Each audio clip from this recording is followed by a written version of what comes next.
In this video, we are going to discuss what are conservative forces and the law of conservation of energy. Conservative forces are forces for which work done by this force is independent of the part taken. So let's take an example where I'm moving a box from point A to point B. And I take three different paths to do that. The first path I move around like here to go to part B, to go to point B.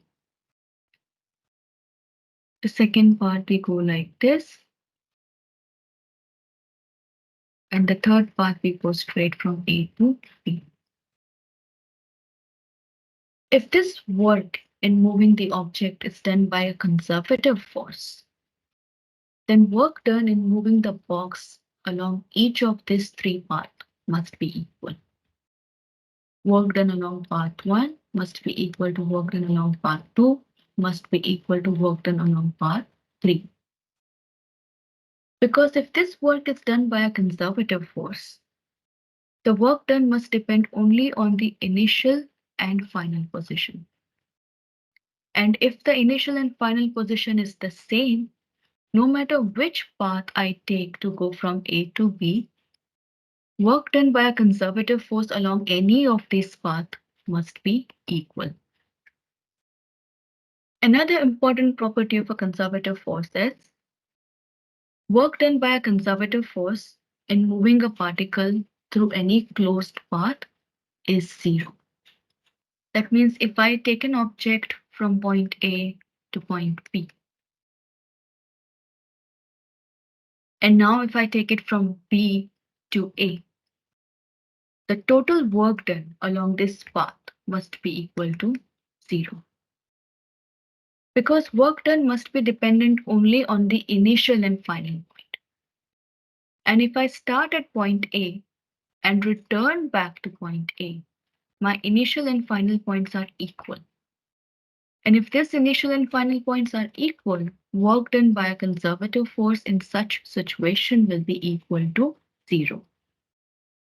So when you add work done from A to B and from B to A, you're basically moving along a closed path, and total work done in this situation has to be zero.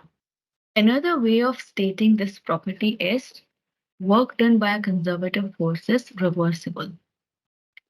That means when I go from B to A, it must be exactly equal and opposite of A to B.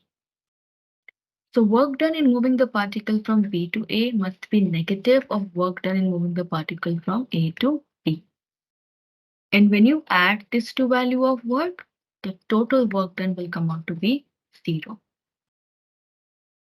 Another important property of a conservative force is it allows conversion between kinetic and potential energy.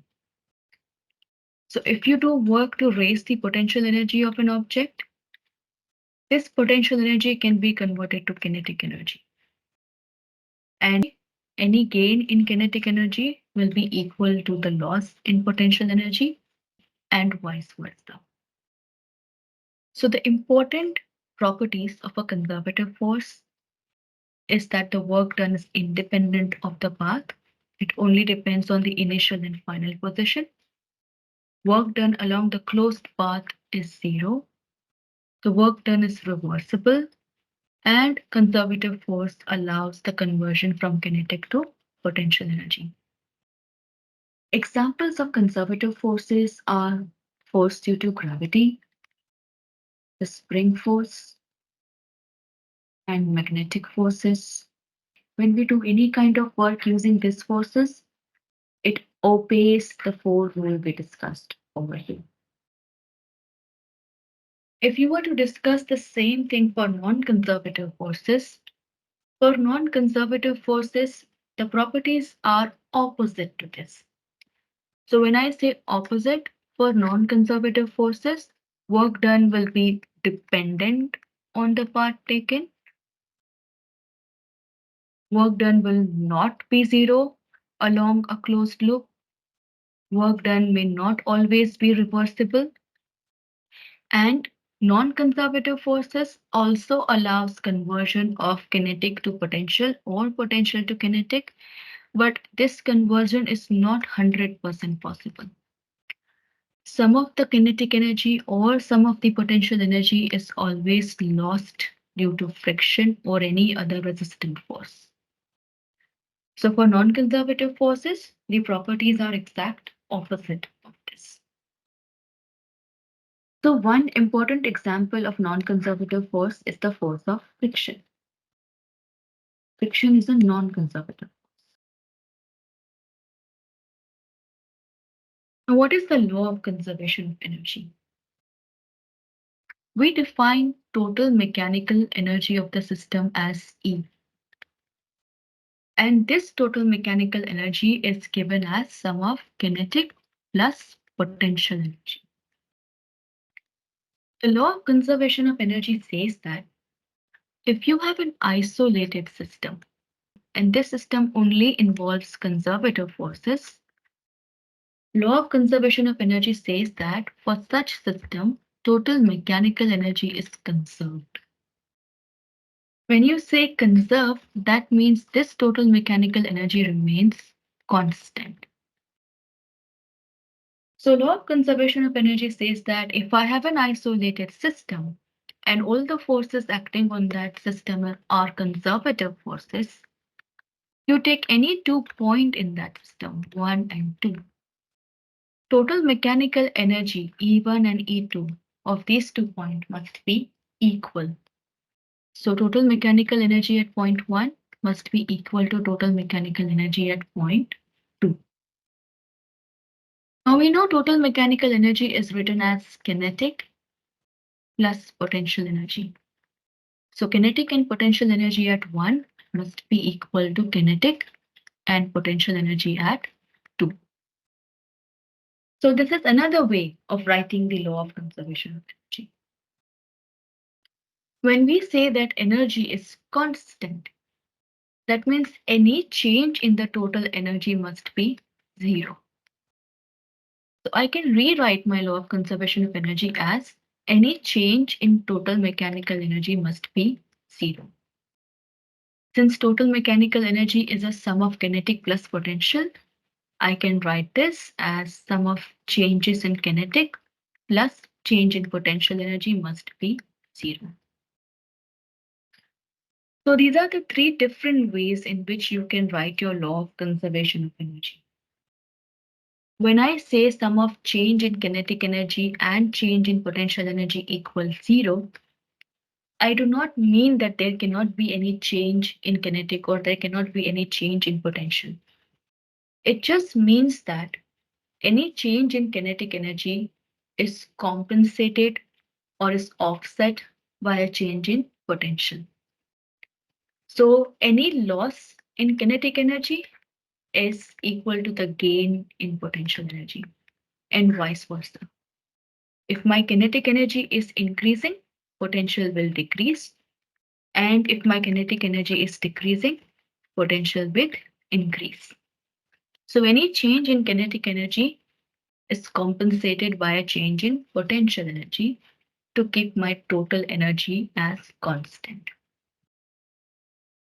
So in your exam, they can ask you a question that goes like this. Suppose they will give you different expression for law of conservation of energy. One of the expression will be K1 plus U1 equals K2 plus U2, or K1 plus U1 equals 0, delta E equals 0, delta K plus delta U equals 0. And out of these 4 expressions, they will ask you which one of these is not a correct expression of law of conservation of energy. So the first one is correct because law of conservation of energy says that total mechanical energy of system remains constant. So if you take any 2 points in a system, total energy at those 2 points must be equal. And total energy is also expressed as sum of kinetic plus potential energy. The second equation, which says kinetic plus potential equals 0, is not always true. Kinetic plus potential is equal to the total mechanical energy, and it may not always be 0 for the system. Third expression is change in total mechanical energy is 0, which is true. Total mechanical energy is constant. Any change will be 0. And this can also be written as change in kinetic plus change in potential energy equals 0. So this is how question will be asked to you in exam for the law of conservation of energy. Now, what are isolated systems? Isolated systems are systems in which the external force produces no change in energy of the system. The internal forces involved can change the kinetic and potential energy, but total energy of the system will remain constant. And any external force cannot change the energy of the system. That kind of a system is called isolated system.